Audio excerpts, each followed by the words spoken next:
Hi guys! Meron nga daw open na bagong McDonald's dito sa Tagum City. Located nga pala to sa Visayan Village, National Highway, Tagum City. Malapit nga lang pala to sa Robinson, kaya ayan, visit natin. Ang nabalitaan ko nga rin kasi na meron daw ditong mini playroom para sa kids natin. Kaya ayan, let's go! Pipila nga pala tayo para maka-order na at ayan nakikita nyo naman na monitor na ang gamit dito. Ganito rin naman sa Panabo. Pero kung di ka talaga sanay, maninibago ka. Kaya ayan, pipili muna tayo kung ano yung gusto natin. Pumili nga rin pala ako ng toys para sa dalawang bata, kay Candy at kay Borjo. Para tag-isa nga sila. Ayan. At pumili na nga rin pala tayo ng mga food natin.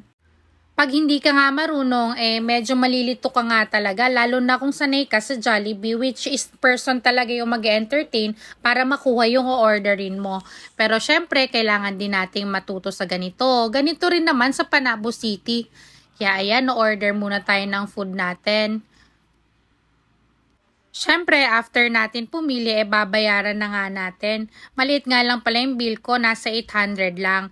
At ayan na si Candy, nasa second floor nga pala itong laruan ng mga bata. Enjoy na enjoy nga niya kahit medyo malalaki nga yung kasama niya. At nakakatakot nga rin at baka matamaan siya pero enjoy naman siya. At ayan, slide na sila. Kitang-kita naman gaano kasaya yung anak ko. Tingnan mo, mapapasayaw pa yan kahit nasa labas na nga ng laruan at tumitingin-tingin pa nga sa mga tao. Then babalik na naman niya at maglalaro. Kahit nakakatakot, kailangan niya ring masanay na marami talagang bata. Yan, marunong na nga rin niyang umakyat. At yan, enjoy na enjoy nga niya. Kakain na! Ayan nga pala yung mga in-order natin. Ang sarap na nga rin pala ng chicken nila dito. Nagbago na rin talaga. Yan, happy eating! Enjoy!